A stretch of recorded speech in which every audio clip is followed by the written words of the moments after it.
Oke, selamat malam teman-teman. Kembali lagi di island kita bulan ini dengan tema mental health di masa online. Kita langsung aja sambut pembicara kita. Beliau sejak tahun 1995 hingga sekarang menjadi dosen Fakultas Psikologi Unika Sugiya Pranoto Semarang dan juga mengisi berbagai macam seminar, mengisi acara Bunda di Radio Rema setiap Senin jam 7 malam, menulis buku parenting dengan penerbit Alex Media, dan juga memberi konseling di Poliklinik GKI Peterongan.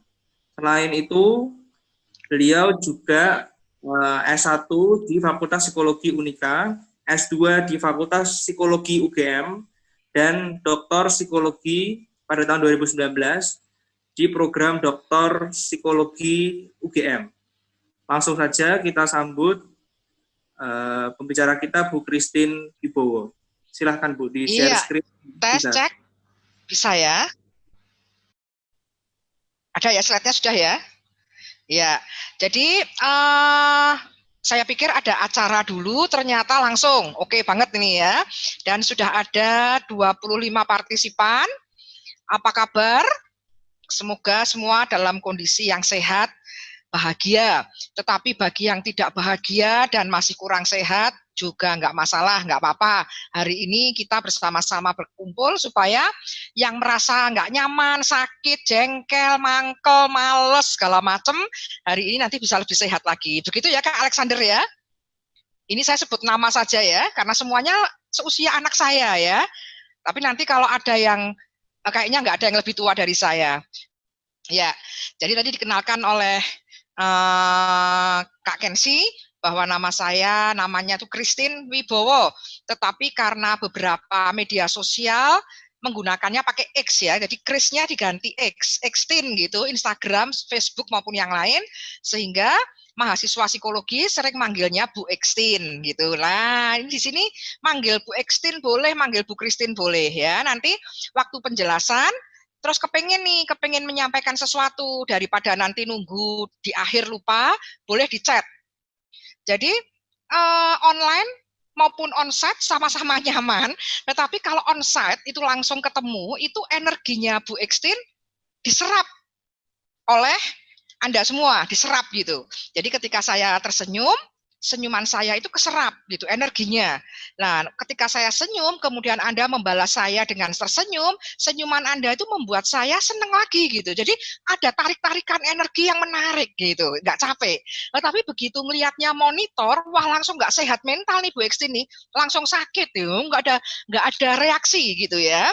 Jadi kamera nggak harus dibuka, nggak apa-apa kalau memang ada kesulitan dan kuota internet segala macam, tapi boleh reaksi ya di chatting ya, supaya Bu Christine nggak merasa ngomong sendiri gitu. Nah silahkan Kak Kensi, boleh di-share materinya. Hari ini materinya cukup berbobot, tapi akan kita bicarakan dengan sederhana supaya kita tetap sehat, tidak sakit mentalnya ya. Nanti kalau di tengah-tengah mau tanya boleh. Oke, ya supaya nggak grogi, saya ngobrol dulu ya, bahwa orang yang sehat itu yang seperti apa. Nah, ini mau cerita dulu sambil nunggu share screen-nya. Sebentar, ini ada 2 layar ya. Oke, Michelle Natanja. Sorry kalau salah eja. Joel, apa kabar Joel? Daniel Tirta, wah ini kayaknya juga pernah kenal namanya ini ya, Stella Chandra. Jadi kok kayaknya familiar ya, walaupun Bu Extin belum pernah ya bertemu dengan Anda semua, tetapi dulu pernah ding, bertahun-tahun yang lalu kayaknya pernah, tapi mungkin kakak-kakak Anda ya. Kalau ini masih muda-muda. Apa kabar Steve Santoso? Apakah hari ini sehat? Oh luar biasa ya Joel ya. Daniel Tirta belum pernah ketemu Bu Christine ya Daniel ya. Tapi kayaknya kok sudah akrab ini. Baik. Jadi beberapa tahun yang lalu, nanti kalau pas bisa share screen langsung di-share ya Kak Kensi ya. Ini kita ngobrol dulu. Jadi ya, yang disebut orang sehat itu yang seperti apa? Nah, Bu Christine mau cerita nih. Bertahun-tahun yang lalu, waktu masih muda, sekarang juga masih muda harusnya ya, dulu waktu masih muda, pernah praktek di RSJ, jadi kayak magang gitu. Nah, di RSJ Magelang itu kan ada kayak bangsal-bangsal seperti kos itu loh. Jadi bagi yang di RSJ yang parah, penyakitnya parah, yang sampai ngamuk-ngamuk, itu memang dimasukkan ke dalam ruang khusus. Tetapi yang tidak terlalu ngamuk-ngamuk, tapi masih, kalau kita orang awam bilang gila, masih gila, tapi nggak ngamuk-ngamuk banget, supaya cepat sehat, harus sosialisasi dengan teman-temannya. Maka digabung di suatu kayak kos, kayak bangsal satu rumah gitu. Satu rumah isinya ada 5 orang, 6 orang gitu. Ya, nah tidak setiap hari psikiater atau dokter kesehatan jiwa di situ menengok, ya visit biasalah gitu. Tetapi yang sehari-hari di sana itu orang-orang yang bukan terdidik secara untuk psikologi ataupun psikiater. Jadi yang di sana tuh yang bersih-bersihin itu loh Pak Alexander. Yang suka bersihin ya, yang suka bersihin itu jadi cleaning service. Berarti cleaning service kan tidak terdidik tuh. Tetapi yang Bu Christine heran, pada suatu hari si mbak-mbak cleaning service ini itu ngomong sama Bu Christine, Bu, itu pasien si A itu sebentar lagi mau sembuh. Lah kan kaget loh. Kok kamu tahu? Kamu belajar psikologi aja enggak, belajar kedokteran juga tidak. Kok tahu kalau itu akan sembuh? Iya, saya bertahun-tahun bekerja di sini, saya ngerti kok Bu. Orang yang mau sembuh, yang mau sehat secara mental, ada suara lain ya, nggak apa-apa ya. Ya, jadi orang yang cirinya mau sehat, mau sembuh tuh, orang-orang yang seperti apa? Katanya dia, si A itu, loh kok si A bisa sembuh kenapa? Kenapa kira-kira? Ayo, nggak tahu kan? Karena apa? Dia tidak terdidik psikologi maupun psikiater, si CS ini, cleaning service ini. Tapi ngerti kalau si pasien A mau sembuh. Kenapa? Karena apa? Karena tadi pagi tuh Bu, waktu saya nyapu-nyapu, si A itu bilang ke saya, Mbak, nanti sore kalau mau mandi, kan kalau mandiin dijagain ya, kalau mandi, tolong bawain gunting kuku ya. Wah, si Mbak CS kaget loh, ngapain gunting kuku, kan benda tajam nggak boleh ada di bangsal ya. Jadi si pasien A ini bilang nanti kalau sore Mbak kesini lagi mau bersih-bersih lagi dan mau menjaga mandi, tolong bawa gunting kuku. Lah buat apa gunting kuku, kan nggak boleh. Oh, soalnya bukan buat aku, temenku si B itu kukunya panjang. Jadi nanti kalau Mbak bawa gunting kuku, tolong temenku itu dipotongin kukunya. Nah, si Mbak cleaning service mengatakan, si A yang mau meminjamkan gunting kuku untuk temennya si B supaya digunting kuku, berarti si A ini mau sembuh. Nah, kira-kira ciri orang sehat apa ini? Dari pelajaran dari Mbak cleaning service ini. Ayo kenapa? Kenapa si A kok cepat sembuh, mau sembuh, kenapa kira-kira? Bukan karena gunting kukunya loh, tapi karena apa kira-kira? Ayo, ada yang bisa jawab? Heri Yulianto, boleh di chat? Karena mic-nya kan di mute. Heri Yulianto boleh chat Bu Christine? Apa, kenapa dia sembuh? Boleh, Kensi juga boleh, Desi juga boleh, Alexander juga boleh. Oh, ini masih muda-muda ini yo. Karena peduli, aduh, Heri pinter sekali hari ini ya. Ya, ada suara? Tahu kebutuhan orang, tahu keperluan orang lain. Iya, betul. Ini suaranya siapa, Desi, bukan? Desi. Desi ya, ya betul banget. Karena kita perhatian, peduli sama orang. Apa itu perhatian? Saat kita, perhatian itu kata dasarnya apa? Wah, ini sekalian ambil ngobrol dah. Perhatian kata dasarnya apa? Boleh dicat cepetan supaya nggak ngantuk. Rema, hati, Heri, hati. Jadi kata dasar perhatian adalah hati. Betul Alexander, hati. Jadi ketika kita memperhatikan orang, apa itu memperhatikan? Memasukkan orang lain ke dalam hati kita, saat itulah sehat mental kita. Jelas sampai di sini? Oh, belum ada slide-nya belum dibaca, sudah paham ya kan? Jadi saat kita bisa memasukkan orang lain dalam hati kita, itulah kunci sehat. Nah, kita mau lihat, apakah kita seperti itu atau tidak? Jangan-jangan kita nggak peduli dengan orang lain, menyakiti orang lain, komentar di media sosial sebagai anak muda, menyinggung sana, menyinggung sini. Begitu, atau membuat orang lain merasa diperhatikan. Kalau membuat orang lain merasa diperhatikan, aman, berarti kita sehat. Tetapi pada orang-orang yang tidak bisa peduli dengan orang lain, tidak bisa memasukkan orang lain dalam hatinya. Kita sering ngomong, itu orang kalau ngomong kok nyebelin banget ya, kayak nggak punya rasa gitu ya, nyinggung kok seperti itu gitu. Itu ciri-ciri masuk ke RSJ. Waspada, hati-hati. Ya, hati-hati nih. Ya, Heri ya. Nah, maaf ini Heri terus yang disapa nih karena yang lain nggak kelihatan. Apa kabar Hana Budi? Stella Chandra, Febrianti Sule, Daniel Tirta. Betul ya? Aduh, sorry, saya malah kepencet nih. Jadi kalau misalnya, ya sebentar, ini saya kepencet ini, hilang. Ya, saya kok hilang ini, nah begini. Iya, Audrey, Steve, ya, saya formatnya saya ubah dikit tadi, nggak kelihatan apa-apa saya soalnya ya. Oke, jadi pada saat kita tidak bisa memasukkan orang lain ke dalam hati kita, kalau ngomong nggak pakai mikir orang lain, maka waspada, itu ciri-ciri kita tidak sehat mentalnya. Nah, kita mau belajar sekarang bagaimana supaya kita punya mental yang sehat. Tadi ciri-cirinya sudah ada satu nih, yang lain apa? Kita mau lihat ya. Perhatikan, nanti kalau ada yang mau ditanyakan boleh di chatting ya, boleh chat. Next, Kak Kensi. Silahkan. Ya, slide-nya berikutnya. Ya, kita akan baca, saya akan bacakan aja. Kalau baca bareng-bareng, delay malah repot ya. Saya Bu Ekstin baca dari Filipi 3 ayat 13 sampai 14. Ini ayat salah satu ayat favoritnya Bu Kristin ini, terutama pada saat anak-anak ulang tahun. Kalau Bu Kristin disuruh ngisi di acara Sweet 17, acara ulang tahun 17, itu biasanya salah satunya ini ayatnya yang dipakai. Keren banget soalnya ya. Coba Bu Kristin baca ya. Filipi 3 ayat 13 sampai 14. Saudara-saudara, aku sendiri tidak menganggap bahwa aku telah menangkapnya. Ya, tetapi ini yang kulakukan.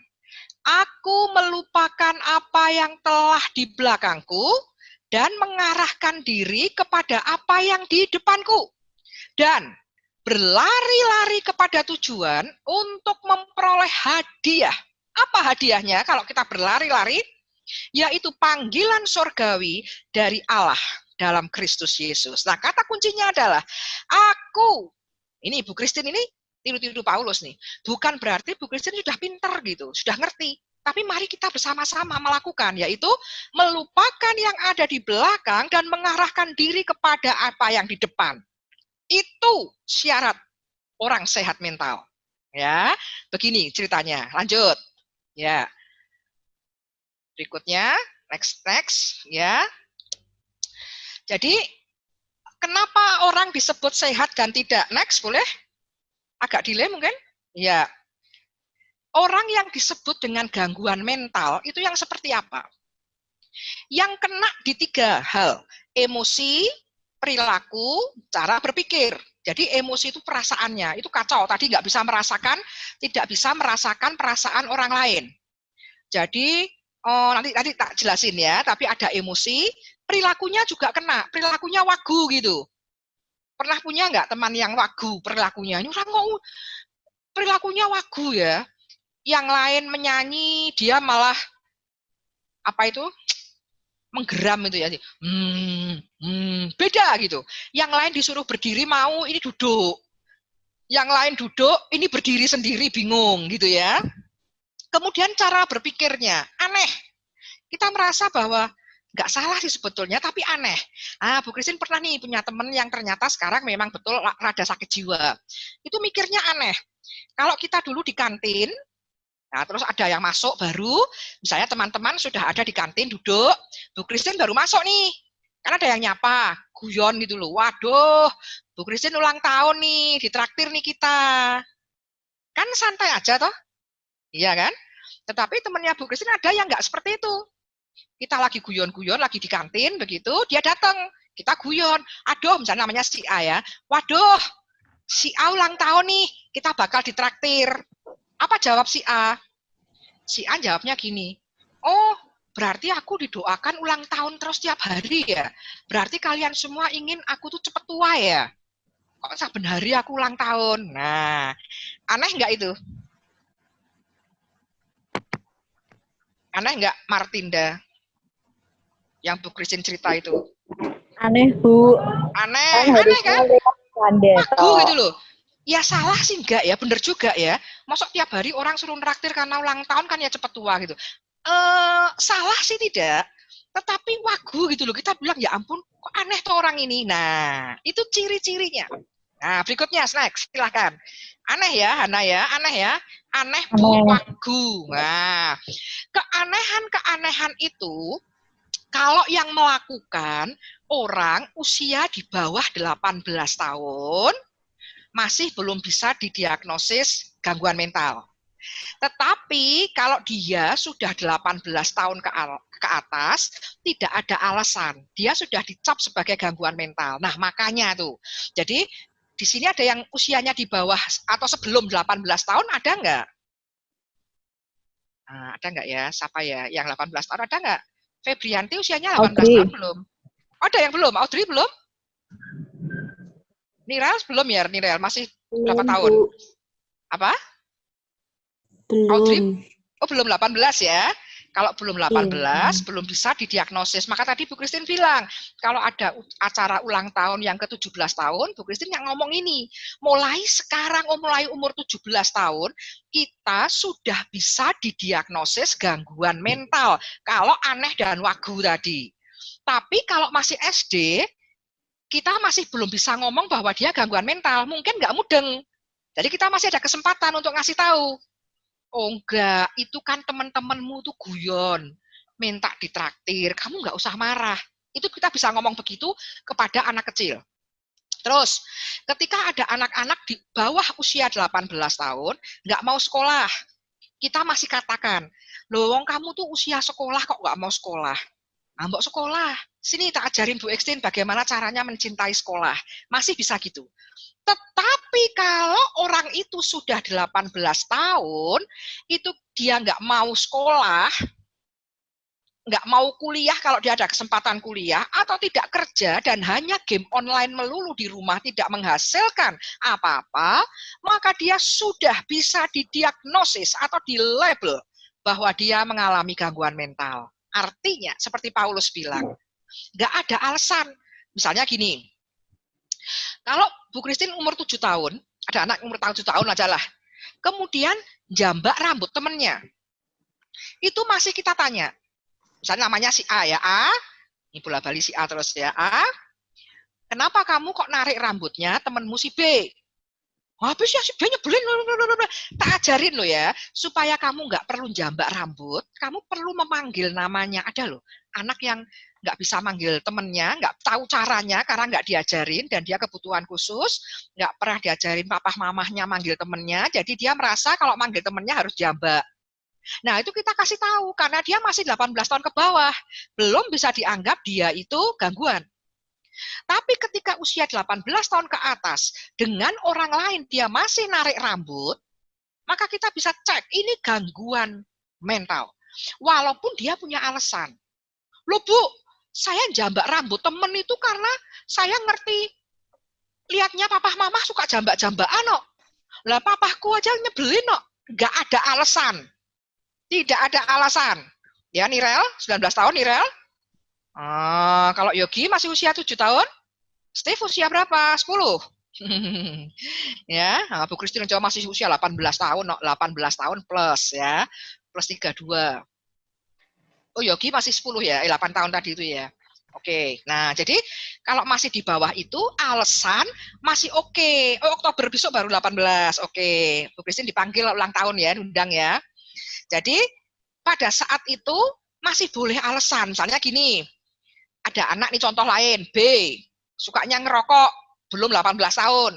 Kita kasih tahu, kamu kok sukanya ngerokok toh? Nggak boleh loh. Terus dia bilang, aku tiru-tiru papahku kok, aku tiru-tiru opa kok. Ya, kita masih maklum lah. Kita katakan kepada papa dan opanya, jangan suka ngerokok, karena kan ditiru sama si B, masih oke. Tapi setelah 18 tahun, Bu Christine ketemu sama orang 18 tahun, namanya si C. C, kamu kok ngerokok? Oh, gimana nggak ngerokok, Bu? Wong keluargaku yang ngerokok semua, wes ora model. Begitu 18 tahun sudah menjadi tanggung jawab pribadi. Nggak ada urusannya sama papaku begitu, mamahku begitu. Pokoknya 18 tahun ke atas sudah bisa didiagnosis. Hati-hati. Maka Bu Christine pernah ketemu dengan remaja 17 tahun setengah umurnya, mogok sekolah. Wong lucu banget tuh ya, wong 17 setengah tahun mogok sekolah. Karena belum lulus SMA kan umur itu. Mogok nggak mau sekolah. Tak tanya, kalau nggak mau sekolah terus mau apa? Mau kerja? Enggak. Mau langsung lompat kuliah? Nggak bisa. Mau bantu papa di pekerjaan? Nggak bisa. Sekolah? Nggak mau. Mau jadi apa itu? Saya ngomong, Bu Christine ngomong, ini masih 17,5 tahun, masih punya kesempatan kamu membetulkan perilakumu. Karena begitu setengah tahun lagi kamu usia 18 tahun, perilakumu seperti itu, nggak sekolah, nggak kerja, nggak kuliah, di rumah tok, jadi parasit bagi papa mama, kamu sudah dapat didiagnosis gangguan mental. Nah, waspada, waspada, waspada ya. Begitu 17 tahun, Sweet 17 harus sudah waspada bahwa saya harus betul perilakunya, tidak usah melihat ke belakang. Papa nyebelin, mamah nyebelin, opa, oma nyebelin, nggak ada urusannya. Mereka boleh nyebelin, tapi kita memilih jalan hidup kita sendiri supaya tidak nyebelin. Paham sampai sini ya? 18 tahun, hati-hati. Nah, seperti apa yang gangguan mental? Next, berikutnya. Nah, marah tidak sesuai. Kalau masih kecil kita bilang tantrum, rewel. Anak-anak sekolah minggu, marah-marah. Memang nggak benar itu, memang sudah nggak standar sih. Tetapi masih oke lah. Kita bilang, kamu jangan marah gitu ya. Intinya kita gini, kita itu unik. Kita unik tapi di prestasi ya. Kita uniknya di prestasi ya.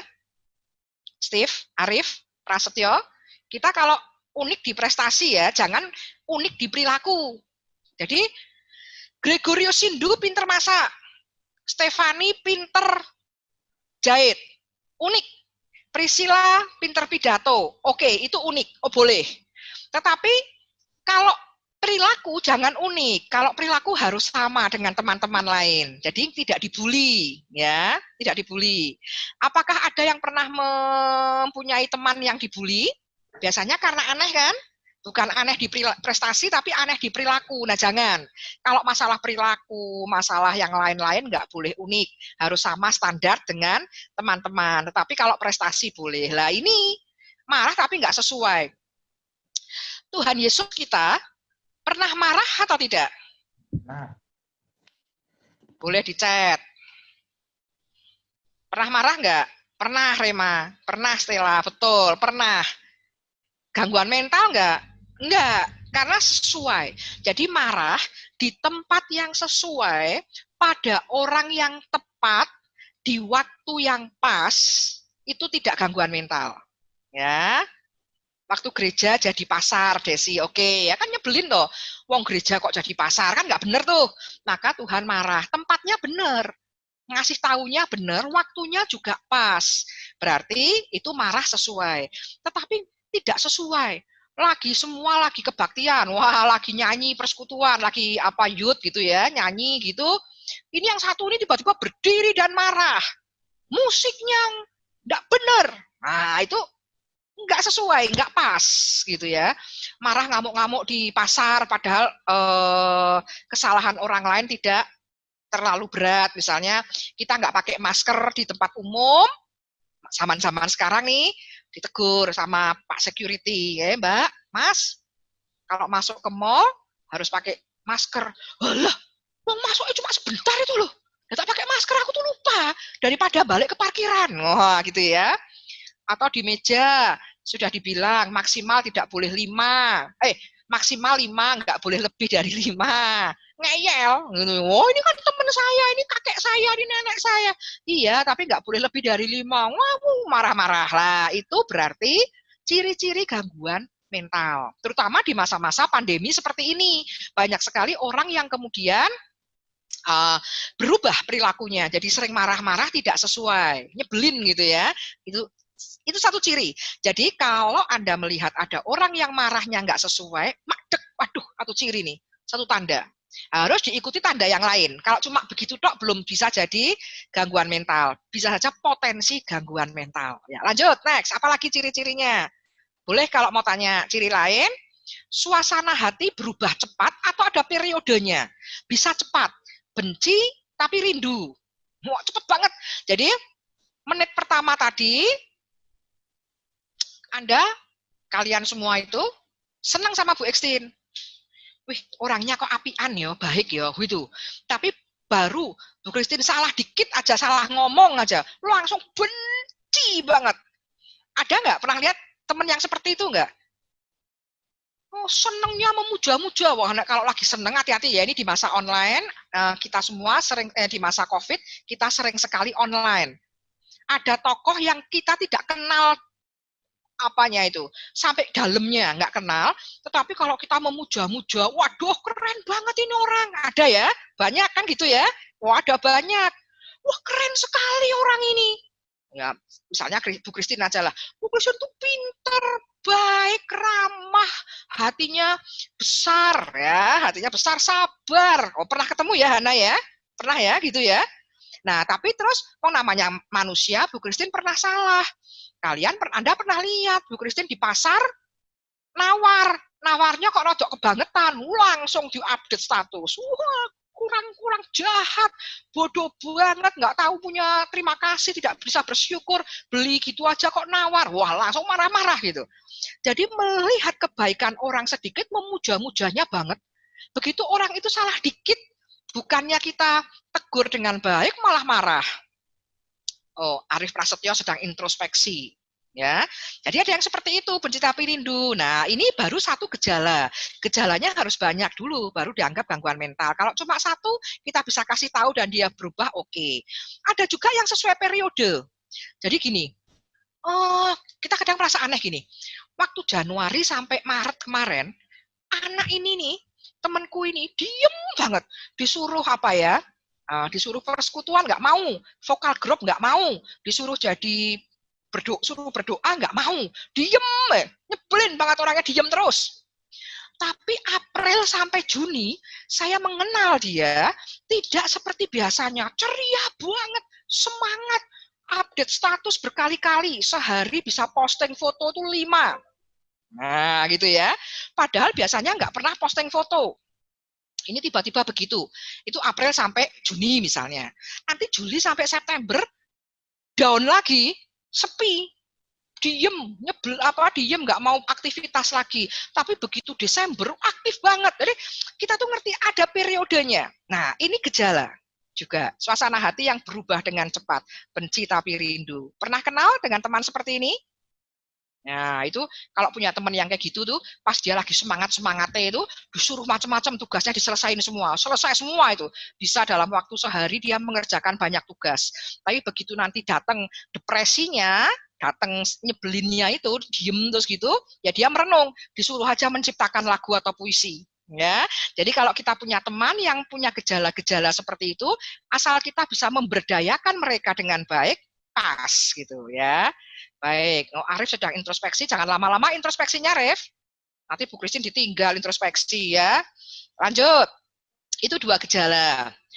Terus punya perilaku yang berisiko. Perilaku berisiko itu apa? Tidurnya nggak jelas, jadi nggak cukup jamnya. Tidurnya ngawur, jadi nggak nyenyak. Tidur nggak nyenyak, mau tidur angel. Kalau udah tidur bangun sulit. Aduh, repot banget ini ya.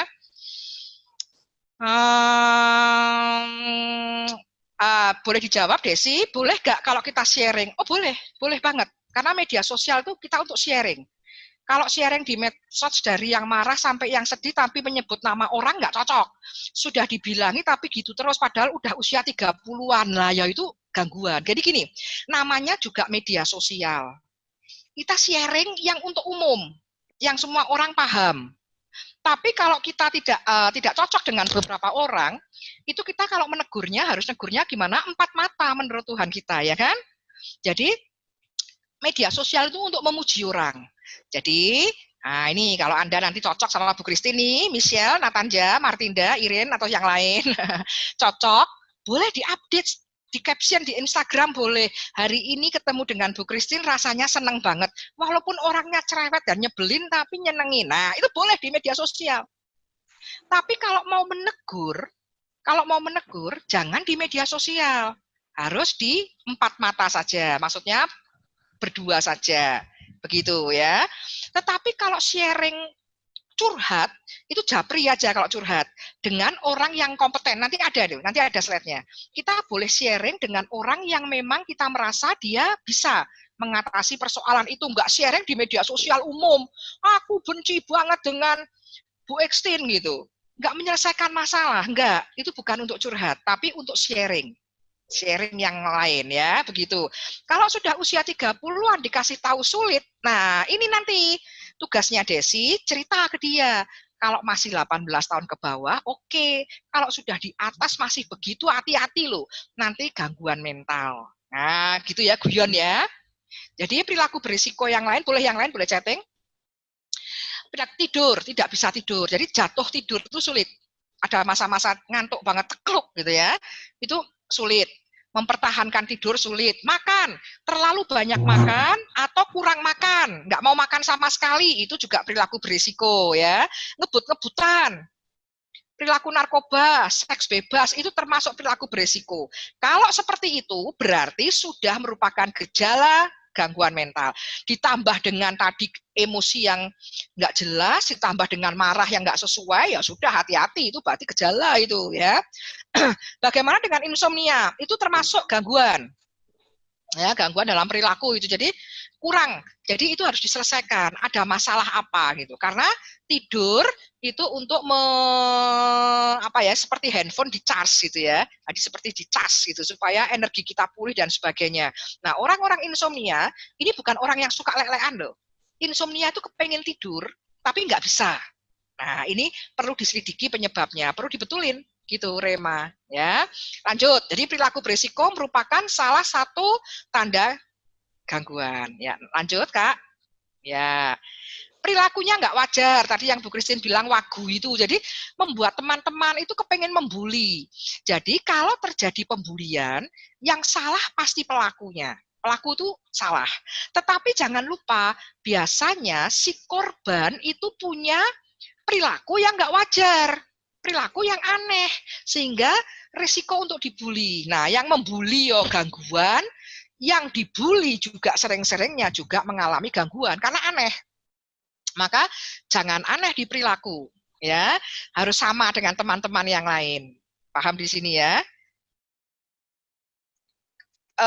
Ada yang menjawab, saya korban bullying. Nah, kalau ada yang korban, saya nggak sebut nama, kalau ada yang korban, maka harus diintrospeksi. Seperti Arif tadi suka introspeksi ya.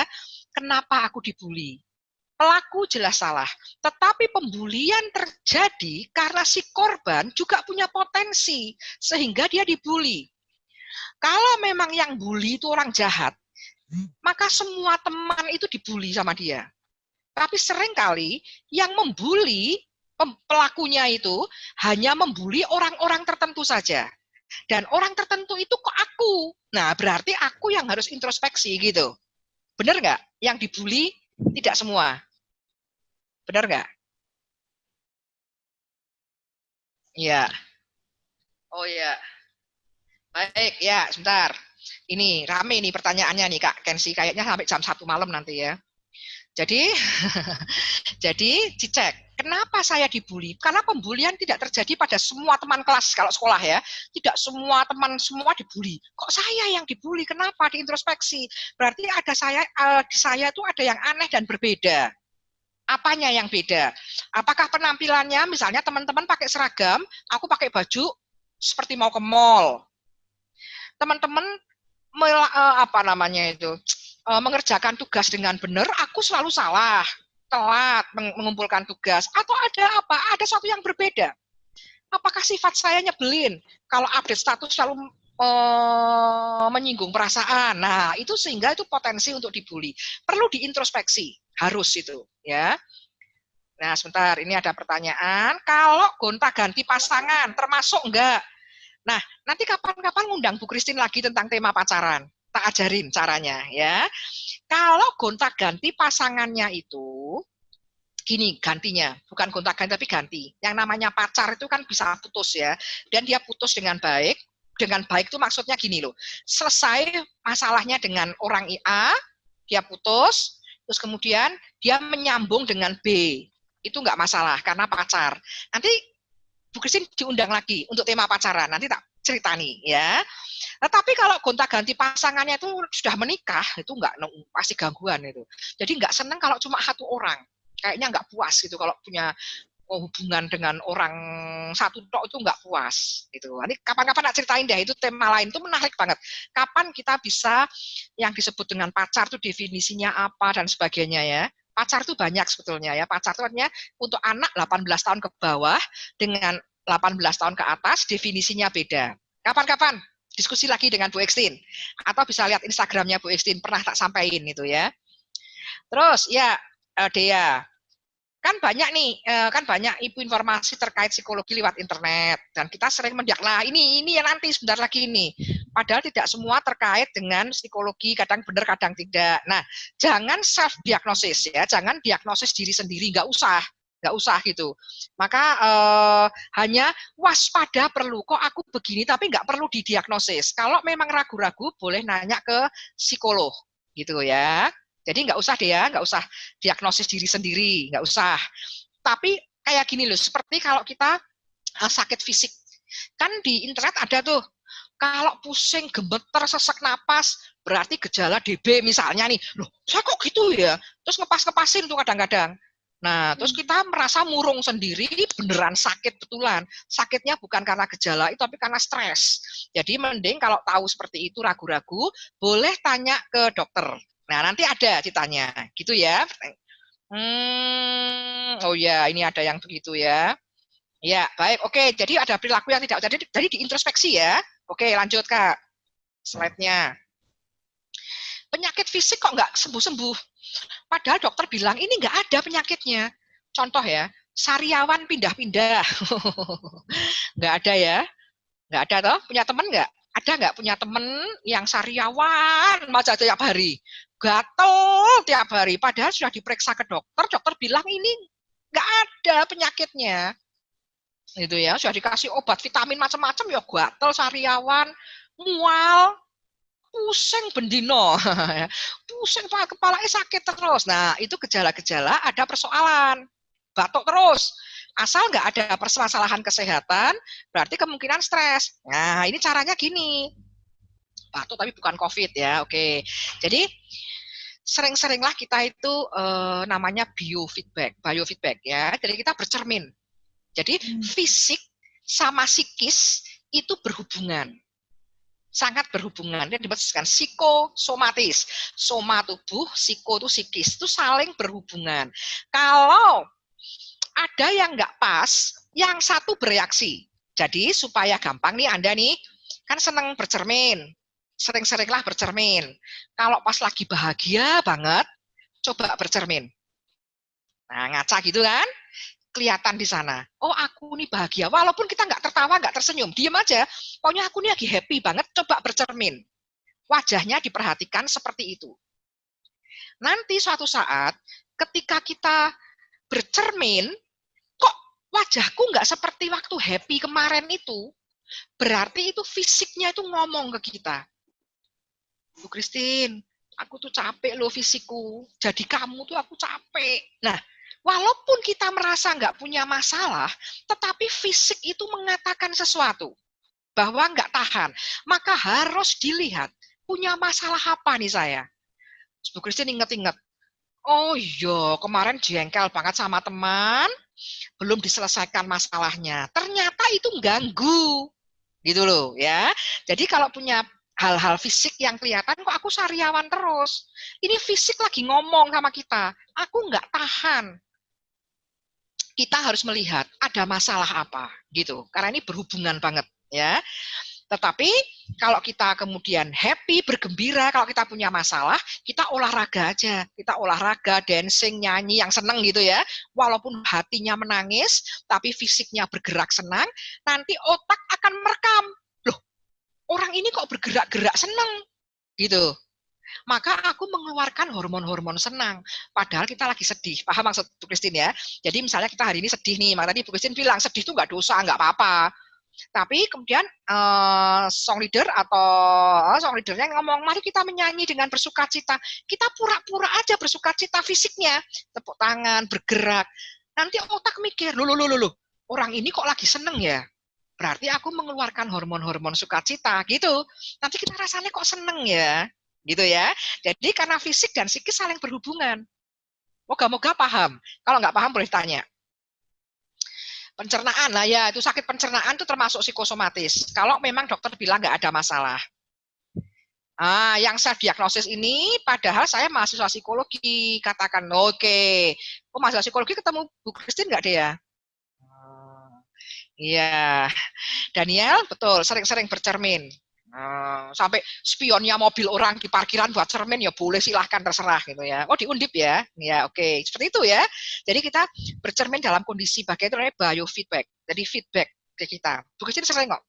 Waktu bercermin kadang ayu banget, ayu ya. Tapi sering-seringnya melek gitu ya. Lah kalau sisiran aja kok jelek terus ya. Kenapa ya ini ya? Kayaknya ada sesuatu nih, apa kurang tidur, apa stres. Nah, itu ya. Iya, nggak bertemu dengan saya, gambar diri and identitas diri kudu sadar bener. Ya, kapan-kapan kita ketemu. Oke, lanjut. Next, Kak. Ini. Terus ada waham atau delusi.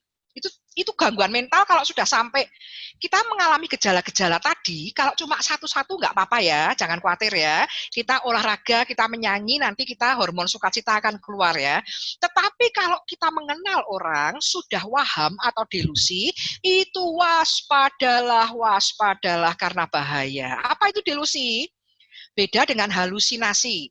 Kalau halusinasi itu ketok-ketokan, rungon-rungonan gitu ya, kayak denger, kayak melihat tapi nggak ada. Itu masih ya oke lah, kadang-kadang masih gitu, kadang-kadang ya. Ilusi itu salah, persepsinya salah. Jadi Bu Christine lagi lapar banget nih di kos-kosan gitu ya, lagi lapar, malam-malam lembur, ada suara ting ting ting ting ting, wah, lari keluar kos, tak pikir yang jual bakso ya toh. Ternyata orang ronda mukul tiang listrik. Wah, itu ilusi, salah persepsi ya. Ngelihat anduk dijemur seperti kayak bayangan setan. Nah, itu ilusi, wong salah, wong anduk ditakutin gitu ya. Itu ilusi, itu masih nggak apa-apa.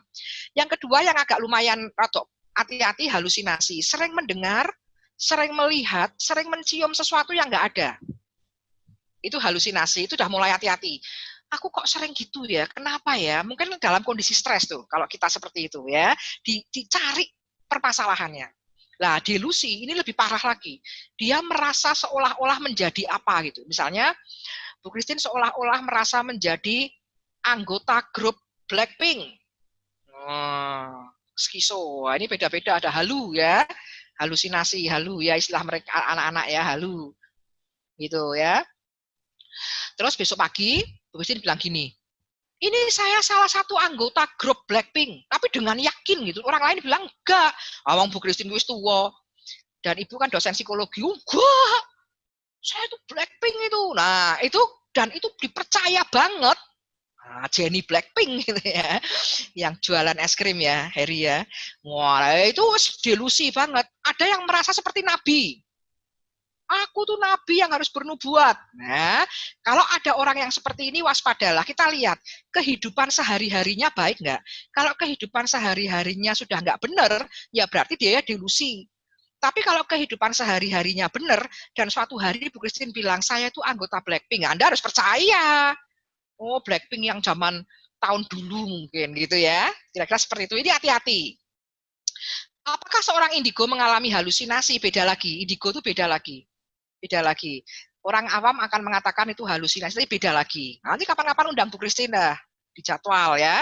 Nanti bisa cerita tentang pacaran, tentang indigo, tentang Nabi Kensi. Loh, kok ada Kensi? Oh iya, Nabi Kensi ya, yang ngurusin slide saya ini ya. Blackpink gitu ya. Oke, lanjut. Ini ciri-cirinya. Nah, hampir sebentar lagi tanya jawab. Terus ini mudah. Apa ini? Mudah terikat pada sesuatu, nggak bisa lepas, alias kecanduan, edik. Apapun, kecanduan game online, kecanduan pacaran, kecanduan apapun. Pokoknya kita sampai nggak bisa lepas dari sesuatu hal, itu hati-hati. Apalagi zaman sekarang nih online ini, itu sudah termasuk salah satu ciri-ciri gangguan. Ya, jadi gangguan itu kalau dimilikinya semakin banyak, semakin parah. Tapi kalau punyanya cuma satu-satu dan dia masih sadar orangnya, aku kok begini ya, aku kok marah-marah, nggak pas ya, itu masih oke. Apalagi kalau orang ini pokoknya masih sadar bahwa itu salah, itu oke banget, the best prospect gitu, bagus untuk klien, bagus banget. Tapi kalau sudah nggak sadar, hati-hati. Ya, gadget addiction ya, sampai nggak bisa lepas dari sesuatu, hati-hati. Karena yang kecanduan itu akan menutup otak kita. Jadi otak kita itu akan seperti kebentur. Nah, coba walaupun Bu Christine nggak lihat kameranya, nggak semua nyala, semua pegang di sini. Bu Christine bisa lihat Bu Christine ya, ngelihat di dahi depan sini dipegang. Nah, sudah dipegang. Ya, sudah dipegang itu namanya prefrontal cortex itu namanya. Itu kalau kejatuhan batu bata, itu kepribadian kita bisa berubah. Yang kita normal jadi gangguan. Itu kalau PVC-nya kena nih, PFC-nya kena. Nah, ternyata PFC itu bisa kena, itu bukan karena benturan dari luar saja, tetapi karena ada kecanduan dari dalam, kecanduan apapun, sehingga hormon-hormon adrenalin itu nutupi PFC. Kita senang tuh kalau main game itu kan, wah semangat gitu ya, jadi itu nutupin. Nah begitu tuh nutupin, PFC-nya nggak berfungsi. Maka ketika ditanya, kamu mau sekolah nggak? Loh ini jam sekolah loh, nggak mau sekolah, nggak mau kerja. Nah tadi yang dikatakan, itu mungkin karena kecanduan tertentu, sehingga nutupi, adrenalinnya ketutupan di sininya. Dia tidak bisa mengambil keputusan, maka bagian sini dilindungi ya. Dilindungi, jangan sampai kena benturan atau kecanduan. Kecanduan tuh nggak bentur, tapi dari dalam nutup. Gitu, hati-hati, itu gangguan. Ya, pakai face shield ya. Kurang bersosialisasi apakah membuat gangguan mental dan berpengaruh ke fisik? Iya. Karena ini kurang bersosialisasi, tidak bertemu dengan teman banyak gitu. Lama-lama dia mengurung diri, kemudian muncul gejala-gejala yang tadi, hati-hati. Tapi tidak semua orang harus senang bergaul. Ya, ada yang tidak suka bergaul, ya nggak apa-apa. Tetapi bisa perhatian. Tadi yang disampaikan pertama, Bu Christine bilang tadi, ciri-ciri orang normal adalah yang bisa memasukkan orang lain ke dalam hati kita. Jadi nggak harus orang yang sangat cerewet gitu, nggak harus. Semua orang ekstrovert semua gitu, nggak harus, nggak apa-apa. Nggak senang juga nggak apa-apa, tapi bisa memasukkan orang lain ke dalam hati kita, bisa merasakan, tidak menyinggung perasaan, itu hebat. Itu yang disebut dengan sosialisasi. Jadi tidak harus ramah yang seperti apa gitu ya. Begitu. TikTok syndrome ada ya, sampai kalau ngomong gimana itu? Gimana Rema? Kalau Rema nanya, Bu Christine psikologi itu apa? Psikologi iyalah. TikTokan ya gayanya ya, gitu ya. Seperti itu gejala-gejalanya. Ini banyak sekali penyakit-penyakit di masa COVID ini yang jadi baru ya. Ya, pakai gaya-gaya gitu lah ya ini. Bu Christine udah gaya ini. Ya, lanjut. Ya. Nah, sebelumnya, kita bisa lihat sebentar ya Desi ya. Oke, pakai gaya-gaya betul. Oke ya, sebentar. Ada pertanyaan enggak dari Adrian?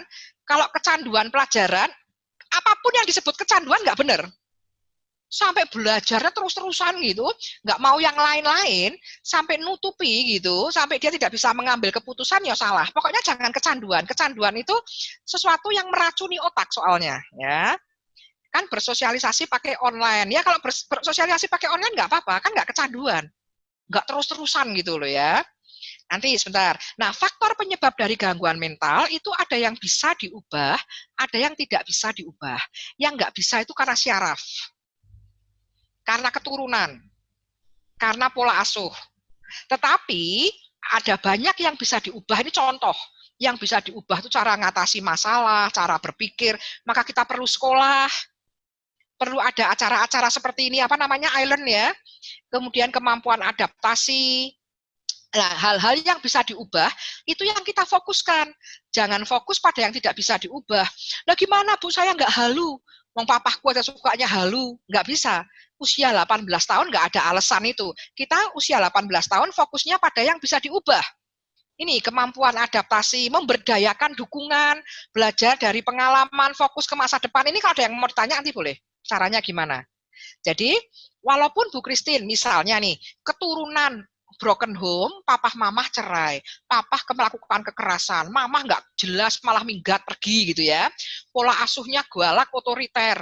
Tapi nggak jadi masalah selama Bu Christine kalau ada acara-acara seperti ini ikut supaya bisa ngatasi masalah dengan benar. Ada memberdayakan dukungan. Ada loh orang yang ini orang dewasa ya, karena COVID tidak bisa bekerja, harus karantina di rumah, begitu ya Heri, karena harus di rumah terus, maka dia tadinya tuh catering. Dia jualan catering, tapi karena sekolah-sekolah nggak ada muridnya, jadi dia nggak bisa catering untuk anak sekolah. Nah, kemudian ada temennya yang bilang, sudah Bu, kamu nggak usah catering untuk anak sekolah, kamu catering aja, nanti dititipin ke saya, aku nganu kok, aku punya Instagram, nanti tak tawarkan di Instagram. Ini ada dukungan kan? Ada dukungan kan? Tapi dia nggak memberdayakan ini. Oh, nggak mau, aku nggak bisa kok. Nah itu loh. Seringkali itu yang membuat jadi orang gangguan mental. Dibantu, tapi nggak mau menangkap bantuan itu. Nah silahkan kalau Anda punya teman-teman yang membantu, kamu mbok nyanyi. Loh suaraku jelek lah, kan menurutmu. Aku sering mendengar suaramu tuh bagus. Ayo tangkap kesempatan itu gitu ya. Jadi faktor penyebabnya ada yang tidak bisa diubah dan itu abaikan saja sudah oke. Aku memang keturunan orang gila. Wah ini Bu Christine ya, aku keturunan orang gila, papa-mamaku nggak harmonis, aku orang miskin, dan potensi banget jadi gangguan. Ya, tetapi aku lebih fokus kepada yang bisa diubah. Ikut seminar online, ikut kebaktian persekutuan youth, ikut island dan sebagainya, dan fokus ke depan gitu ya. Pola asuh sangat berpengaruh sebelum 18 tahun. Setelah 18 tahun nggak ngefek. Nggak boleh jadi alasan lagi, karena nggak ngefek. Ya, Rema ya. Next, slide-nya.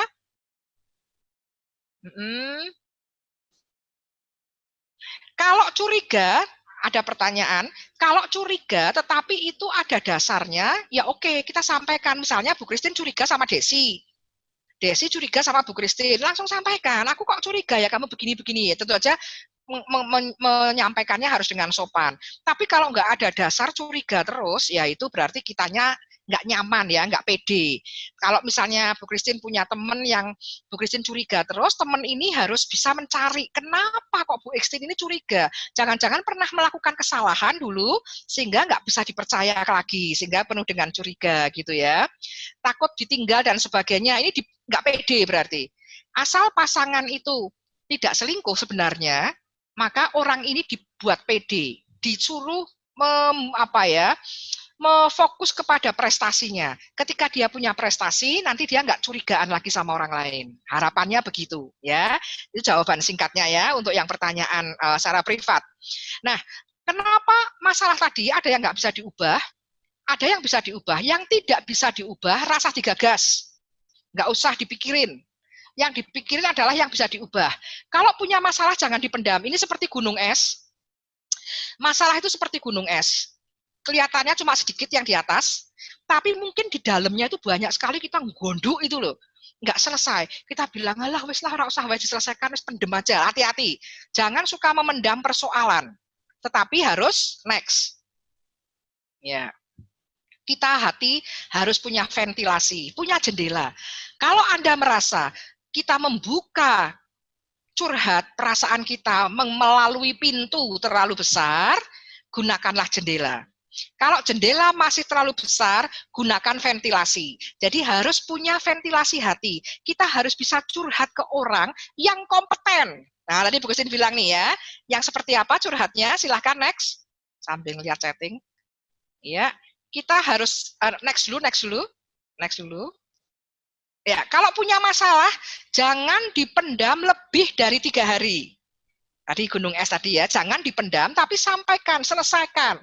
Kalau lebih dari 3 hari nggak kuat. 3 hari, walaupun belum selesai masalahnya, tapi paling tidak kita sudah tahu bagaimana cara menyelesaikannya.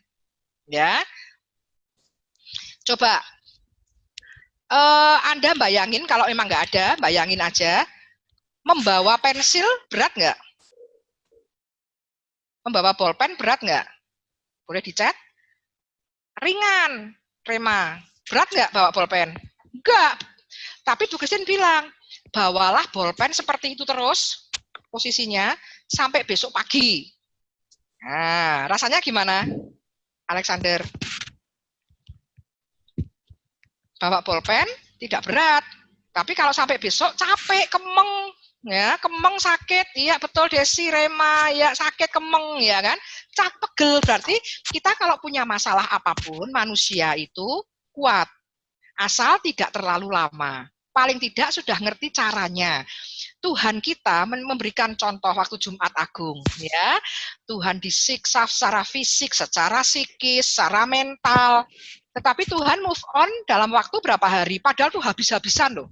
Tidak pernah ada manusia yang sengsara seperti Tuhan waktu Jumat Agung. Tapi Tuhan kita move on berapa hari? Berapa hari, Heri? Berapa hari, Sebastian? Stella Chandra, Steve Yogi. Berapa hari Tuhan? 3 hari.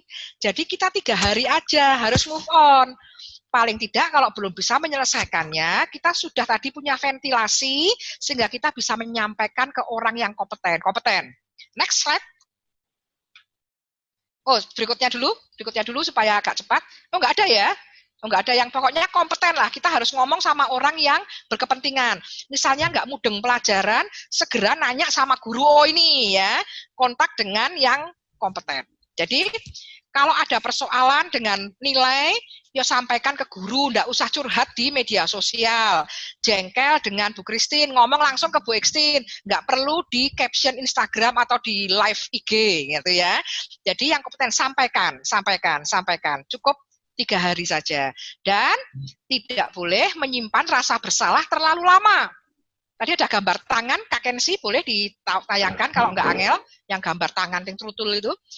Tidak boleh menyimpan rasa bersalah terlalu lama. Rasa bersalah boleh enggak? Boleh. Tetapi jangan lama-lama, kemudian harus segera melakukan perbaikannya. Seperti Petrus dan Yudas. Itu kan sama-sama merasa bersalah kepada Tuhan. Ya kan? Karena sama-sama mengkhianati Tuhan. Tetapi Tuhan nggak mempermasalahkan itu. Kalau sudah minta ampun ya sudah, jangan terus merasa bersalah terus. Seperti Petrus, dia bangkit menjadi rasul. Sementara Yudas kemudian bunuh diri. Sama-sama punya rasa bersalah, oke, tapi sebentar saja, dan yang penting setelah itu ngapain gitu. Jangan dipendam. Ya, berikutnya next. Nah, fokus ke depan. Sehingga kalau kita punya masalah, bisa selesai. Tapi kalau ada juga di antara kita, di masa-masa remaja pemuda ini, ada masalah-masalah yang tidak bisa kita selesaikan. Karena itu urusannya papa mama, itu terkait dengan siapa. Nah, pesan dari Bu Christine adalah, kita fokus ke depan dengan prestasi, yaitu sekolah yang benar. Tugas kita adalah sekolah yang benar, melakukan kegiatan, aktivitas yang baik. Maka nanti persoalan-persoalan itu akan seperti lenyap. Nah, Bu Christine minta untuk yang terakhir, slide terakhir ini, semua melihat ke titik hitam. Ini kursor yang hitam disingkirin, Kak Kensi. Iya, jadi teman-teman fokus di titik yang hitam, sudah? Sudah lihat ya, oke. Nah, dilihat terus titik hitam itu, ini kan ada bercak-bercaknya nih, ada warna-warninya. Kalau kita ngeliat titik hitam terus jadi apa? Ya, dilihat terus coba, jangan kedip. Iya, ketemu ya? Iya, jadi apa? Jadi putih. Asal kita fokus di masa depan, fokus carilah prestasi. Pokoknya masing-masing kita tuh punya satu prestasi aja. Fokus di sana, sekolah. Prestasiku apa? Prestasinya badminton, bulu tangkis. Fokus di situ. Papa mama mau cerai. Kurang ajar semua saudara-saudara, utangnya banyak ya, banyak yang nyebelin. Kadang-kadang kita tidak bisa menyelesaikan masalah itu karena usia kita juga ya, dan memang karena semua orang nggak bisa menyelesaikan semua masalah. Maka kalau terjadi banyak sekali masalah, daripada dipendam, daripada marah, daripada yang lain-lain, mending kita fokus pada prestasi untuk kita. Nggak usah ngurusi yang lain, sudah. Tugas kita apa? Tugas kita kuliah, tugas kita kerja, tugas kita sekolah, mempunyai satu aja prestasi. Musik boleh, badminton boleh, olahraga, basket boleh. Fokus ke depan, maka suatu hari masalah itu tidak lagi menyakiti kita. Mungkin belum selesai masalahnya, tapi nggak nyakitin kita. Karena nggak nyakitin, maka tidak menjadi gangguan mental. Nah, terakhir, Diingetin lagi ayatnya. Next. Ya, putih ya. Aku melupakan apa yang telah di belakangku dan mengarahkan diri kepada apa yang di depanku dan berlari-lari, ayo lari. Jangan hanya berjalan dan ngalamun, berlari kepada tujuan untuk memperoleh hadiah, yaitu panggilan surgawi dari Allah dalam Kristus Yesus. Maka gangguan mental tidak pernah ada. Walaupun kita punya masalah, kalau kita fokus ke depan dan berlari-lari menuju tujuan, maka gangguan itu lenyap dari kita. Semua orang punya potensi gangguan, tapi tidak semua orang gangguannya itu muncul. Nah, Bu Christine punya gangguan nggak? Banyak. Setiap orang punya potensi. Nggak apa-apa punya gangguan. Yang penting arahnya ke depan, maka gangguan ini tidak akan nampak lagi. Dan suatu hari seperti kita melihat tadi titik hitam, semuanya akan menjadi putih. Nah, demikian kisah tentang gangguan mental. Ya, pas 1 jam, silahkan kalau ada pertanyaan. Boleh, ya. Lumayan ya. Silahkan Kak Kensi. Ya. Untuk Bu Boleh, kalau ada pertanyaan. Pemaparan materinya. Bagi teman-teman yang ingin atau memiliki pertanyaan, silahkan diketikkan di kolom chat. Silakan ketik tombol titik 3 more di bawah, lalu pilih chat, lalu silakan tanyakan di situ. Tapi jika teman-teman ingin bertanya langsung live gitu dengan Bu Christine, silakan raise hand, nanti akan kami pandu gitu ya. Nah, sambil menunggu, boleh jawab yang lain ya Kak Kensi? Ya, jawab dulu ya. Bu. Kalau enggak, ini saya ada pertanyaan beberapa yang sudah terkumpul dari form yang sudah di. Oh ya boleh, Kak Kensi aja dah yang daripada double ya. Oh ya. Yang pertama, ini berkaitan dengan ketakutan, Bu. Bagaimana cara mengalahkan ketakutan? Takut atau cemas, beda nih. Kalau takut ada ada objeknya. Misalnya Bu Christine takut dengan ular. Nah, kalau takut dengan ular itu wajar apa wajar banget? Wajar atau tidak? Mungkin siapa yang mau jawab? Kalau takut dengan ular atau takut dengan harimau itu wajar nggak? Adrian, Priscilla, Nirel, wajar. Berarti itu nggak apa-apa. Umum itu wajar, nggak ada masalah itu. Kalau takut dengan singa, wong itu bahayanya kalau sampai digigit binatang tersebut, itu efeknya luar biasa. Jadi takut dengan binatang itu wajar, nggak masalah. Oke saja. Ya, itu wajar. Justru kalau kita nggak pernah punya rasa takut, kita sudah punah sejak dulu, sudah dimakan binatang buas nenek moyang kita. Maka takut itu untuk menjaga kita supaya kita tetap selamat gitu. Oke. Tetapi kalau takutnya itu pada hal-hal yang tidak berbahaya, misalnya Bu Christine takut dengan pensil, takut dengan, ada loh temannya Bu Christine tuh yang takut dengan nasi kuning. Nah, itu yang perlu dibetulin. Kenapa? Biasanya karena ada rasa cemas awalnya. Takut dengan cicak. Ya, megang cicak sih males. Tapi kalau ada cicak kan ya biasa aja, wong dia nggak bahaya gitu loh. Tapi kita takutnya kebangetan, nah itu yang disebut dengan fobia. Takutnya tidak imbang dengan bahayanya. Nah, tapi kalau cemas itu nggak ada objeknya. Tadi takut ada ya objeknya ya. Kalau cemas itu nggak ada. Cuma aku tuh khawatir piye ya masa depanku piye. Nah, itu harus dibetulin, dibikin target, tujuan. Supaya jelas. Biasanya orang cemas tuh karena nggak tahu tujuannya. Misalnya ya, Bu Christine diajak pergi sama Kensi nih. Bu Christine nanya, Kensi, mau kemana kita? Nggak tahu, Bu. Kita juga nggak ngerti. Wah, itu cemas itu. Karena nggak ngerti tujuannya. Tapi begitu tahu tujuannya, mau kemana nih Kensi? Mau ke Simpang 5. Nah, tahu tujuannya, jadi tidak cemas. Biasanya orang cemas karena nggak ngerti solusinya. Nggak ngerti tujuannya. Bu Tejo bilang apa? Jadi wongi kudu solutif gitu ya. Harus ada solusinya. Jadi aku tuh cemas ya, besok tuh aku mau masuk jurusan apa ya, karena nggak mudeng. Jadi minta orang yang paham tentang penjurusan disuruh cerita, apa sih bedanya IPA, IPS, bahasa ketika harus kuliah.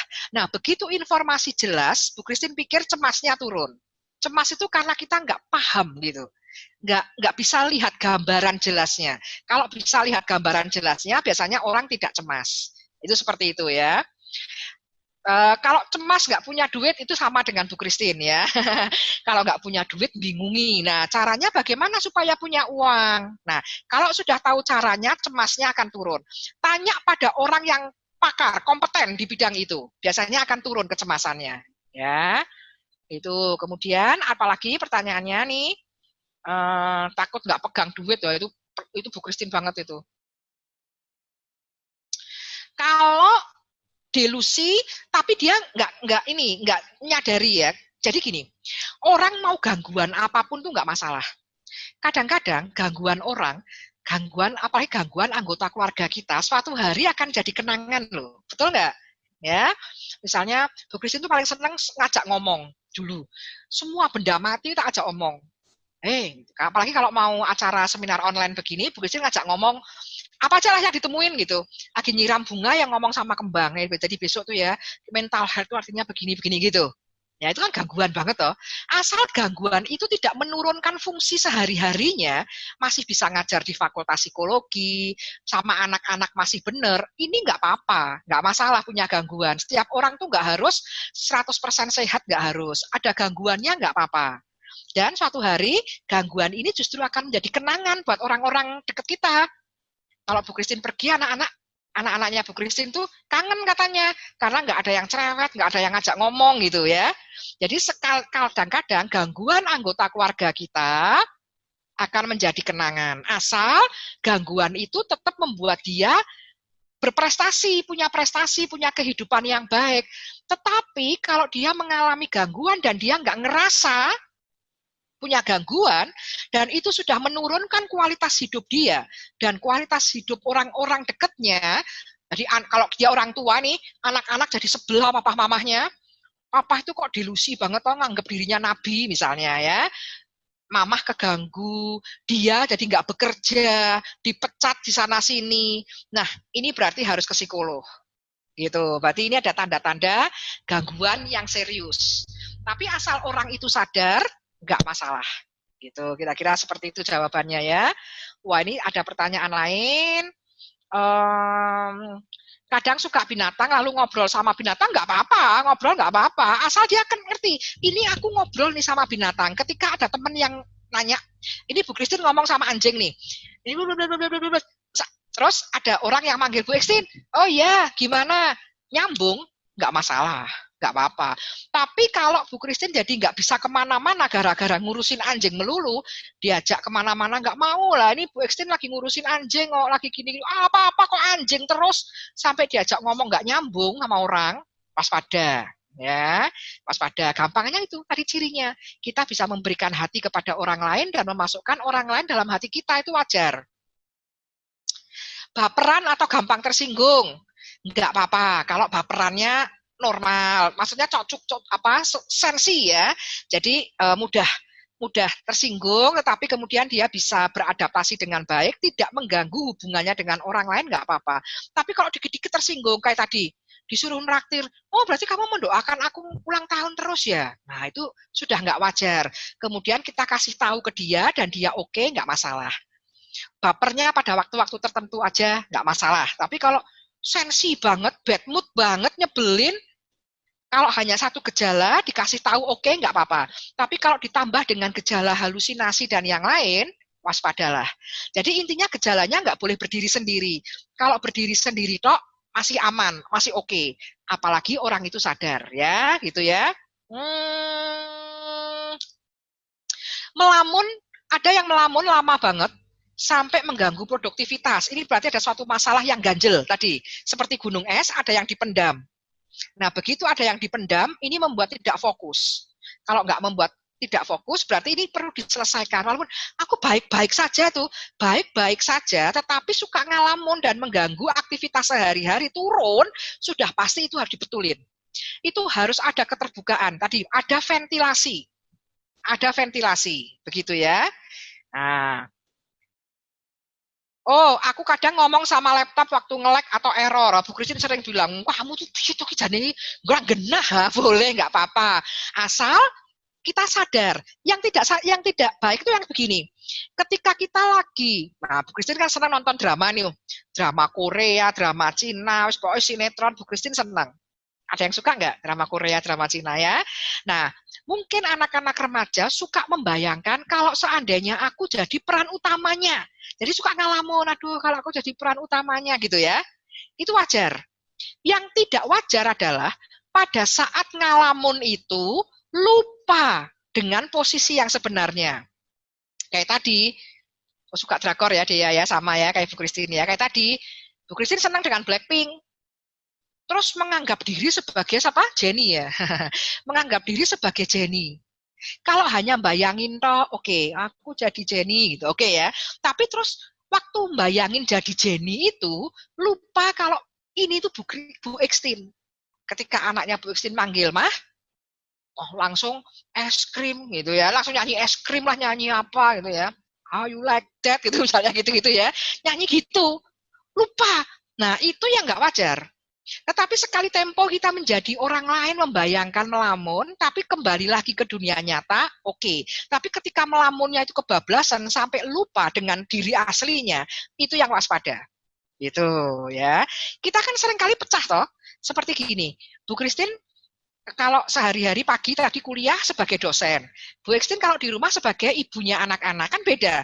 Waktu ngomong, cara ngomongnya kan juga beda. Waktu jadi dosen dan waktu jadi ibunya anak-anak kan berbeda. Itu kan sudah beda toh.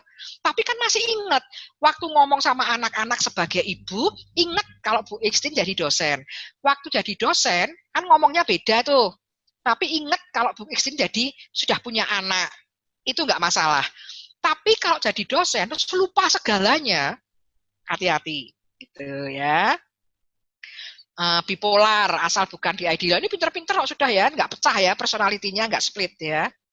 Itu kira-kira. Jadi, oke, semua baik. Asal kita masih produktif, masih kualitas hidupnya baik, masih oke, ya. Tidak baik-baik, juga tidak apa-apa, asal punya ventilasi hati. Ya, ada lagi? Nah, ini Kak Kensi malah hilang. Ada lagi nggak ya? Oh, masih. Nah, ini pertanyaan yang di sini sudah saya jawab kayaknya Kak Kensi. Kalau ada lagi? Kita selama masa pandemi ini lebih sering di rumah. Nah, mungkin beberapa teman-teman yang mungkin masih sekolah, itu juga melakukan sekolah online atau kuliah online. Nah, bagaimana cara kita tidak stres selama di rumah, dan bagaimana supaya kita bisa lebih tertarik pada pertemuan-pertemuan yang diadakan secara online. Oh ya, gini. Online atau pertemuan online. Betul ya. Tadi sebenarnya ada slide-nya, tapi jelasin secara singkat aja. Gini, sebetulnya online maupun onsite itu kan nggak banyak bedanya, gitu ya. Tetapi kenapa kita jadi nggak fokus kalau online? Karena dulu sebelum pandemi, waktu sebelum pandemi itu kita sangat dilarang menggunakan online. Karena online itu dianggap pasti kecanduan game. Nah, itu pandangan masyarakat yang keliru. Waktu dulu sebelum pandemi, Bu Extin itu selalu bilang di semua seminar bahwa gadget, gawai, dan online itu harus kita manfaatkan semaksimal mungkin untuk memperlancar kegiatan kita. Tetapi waktu itu orang-orang tua bilang nggak boleh. Kalau main handphone itu hanya Sabtu Minggu aja. Pas ngegame. Loh, Bu Christine waktu itu bilang, loh, main handphone dan online itu nggak harus Sabtu Minggu loh Bapak Ibu. Boleh setiap hari.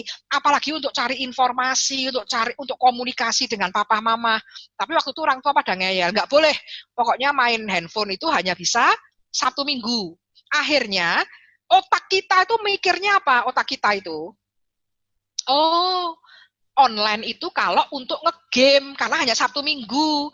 Ketika sekarang belajar harus menggunakan online, otak kita ini nge-switch-nya sulit. Karena otak sudah mikir, kalau pegang handphone, Sabtu Minggu doang nge-game. Kan gitu. Nah, ketika sekarang harus online, otak kita tuh bingung. Jadi nggak fokus. Gitu. Jadi kita harus ubah bahwa IT, ini sesi lain sebetulnya, IT, internet itu fungsinya untuk apa? Untuk komunikasi yang pertama. Komunikasi dan mencari informasi. Kalau kita punya seperti itu, punya pikiran seperti itu, maka otak kita akan berubah. Ketika kita online pun kita fokus. gitu. Yang kedua, pada saat kita online pun kita menggunakan baju, nah, seperti kalau kita mau berangkat kuliah, berangkat kerja, berangkat sekolah atau ke gereja. Bu Christine mau cek nih, Joel pakai baju apa hari ini, Joel?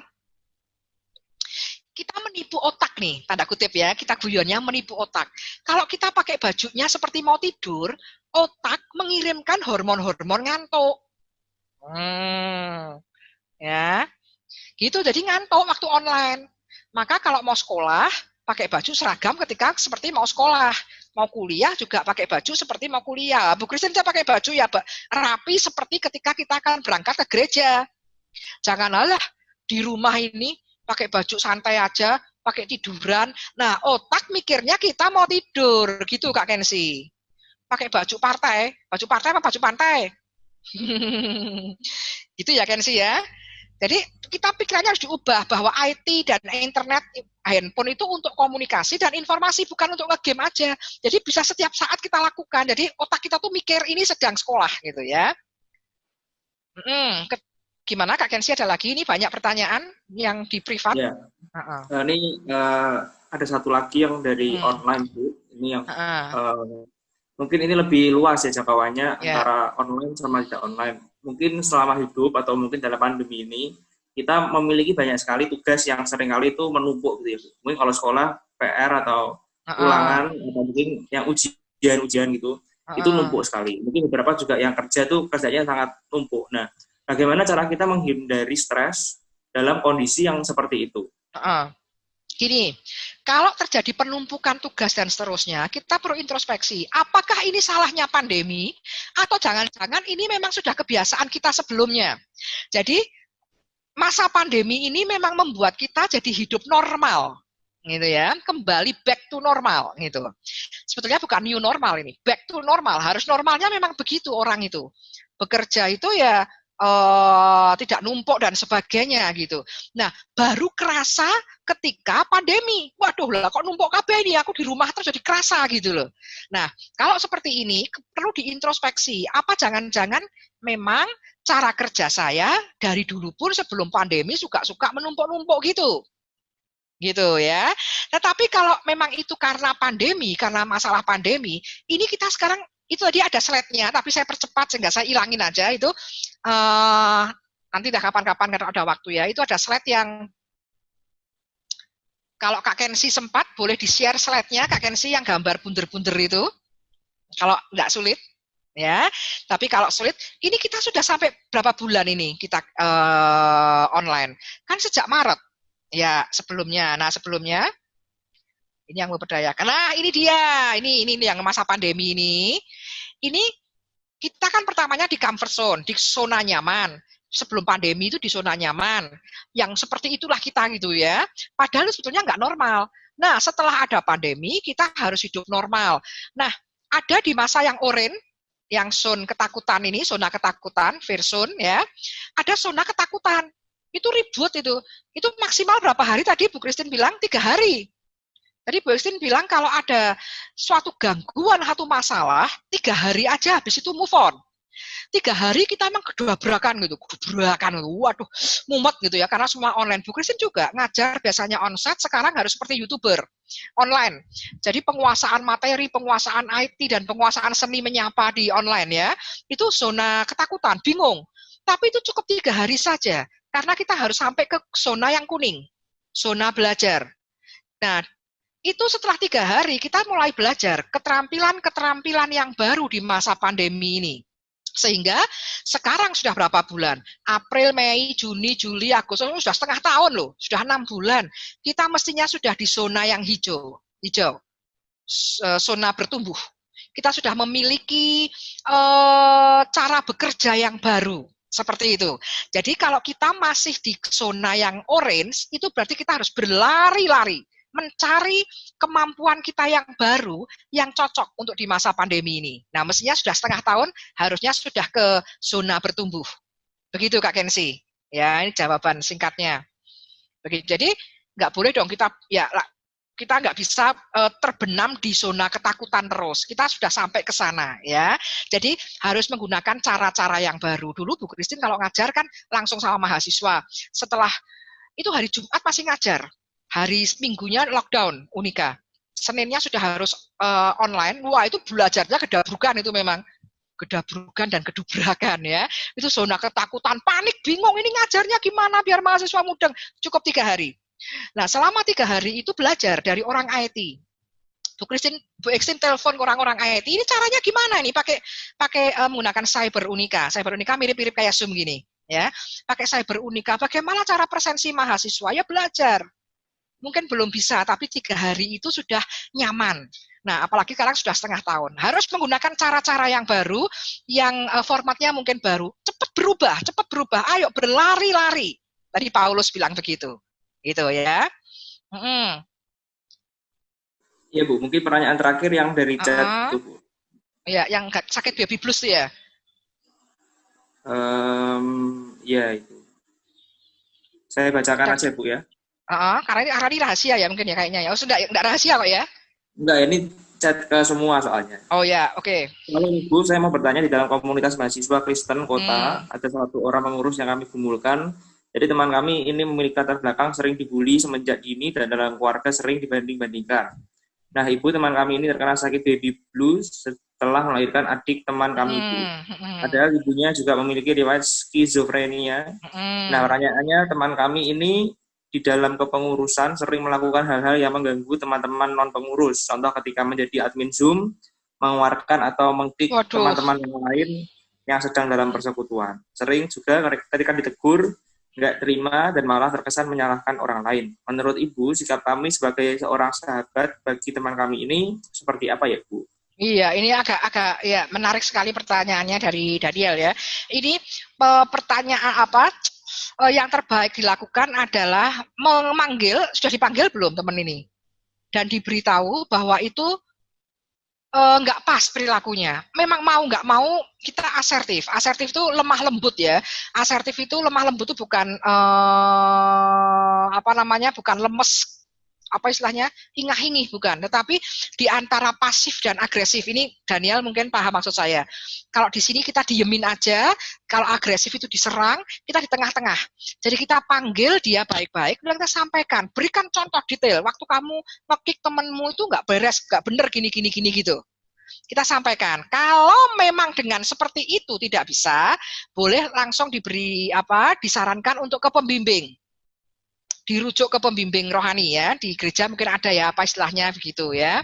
Terus kalau nggak bisa, kalau mau ya dirujuk ke psikolog. Tetapi kalau itu sedang berjalan, cara kita didiknya adalah kalau dia salah kita tegur supaya dia ada pelajaran. Jangan pernah kita merasa kasihan yang tidak pas. Kita merasa kasihan karena keluarganya begitu, ini nggak ada permakluman itu. Kalau kita ingin mendidik orang supaya benar, apapun keadaan keluargamu, tak kasih tahu yang benar tuh yang seperti ini. Itu cara berpikir positif itu begitu. Jadi kita bisa mengubah dia. Ya, ditegur 4 mata dan diajarin, didampingi gitu. Kalau jadi admin, dia didampingi seperti itu. Kalau salah tegur aja. Tidak usah kita kasihan dengan alasan ibunya gimana lah, itunya gimana, enggak. Diundang 4 mata saja Daniel. Mungkin saya kira sudah dilakukan ya. Nah, itu sudah baik. Seorang sahabat memberikan kasih itu lemah lembut. Lemah lembut itu bukan ingah-ingih, tapi lemah lembut itu tengah, asertif. Di antara pasif dan agresif, nah kita tengah, itu lemah lembut. Sahabat itu memberikan kasih dan lemah lembut. Undang, dan kita rujuk. Gitu kira-kira seperti itu. Ya, apalagi dia usianya di atas 18 tahun misalnya, maka itu menjadi tanggung jawab dia, bukan lagi tanggung jawab orang tuanya. Gitu ya. Kemudian satu lagi pertanyaan, kalau mudah kram. Jadi gini, setiap orang punya gangguan ya Kak Kensi dan teman-teman, setiap orang punya gangguan dan itu nggak masalah. Yang penting adalah dia bisa niteni, bisa memperhatikan kapan kumat.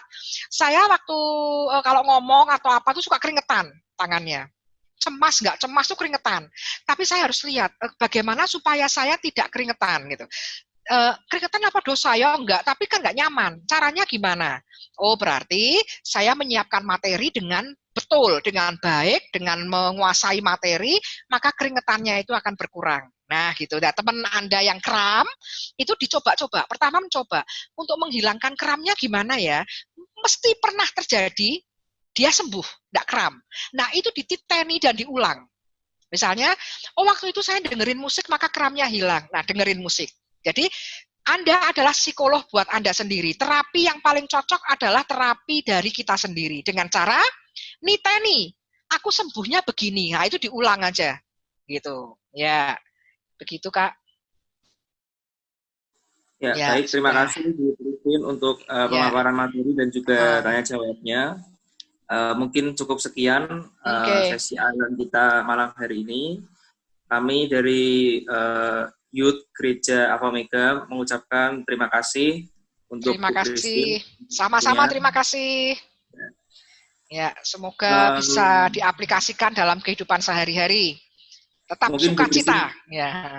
Mungkin Bu Christine punya satu kalimat penutup atau closing statement. Kita tidak perlu sehat 100% untuk menjadi bahagia dan menjadi sukacita.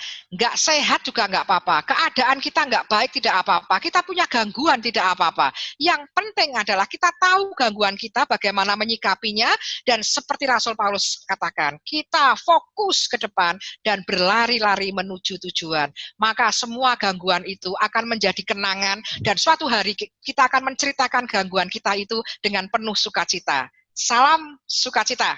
Ya, terima kasih.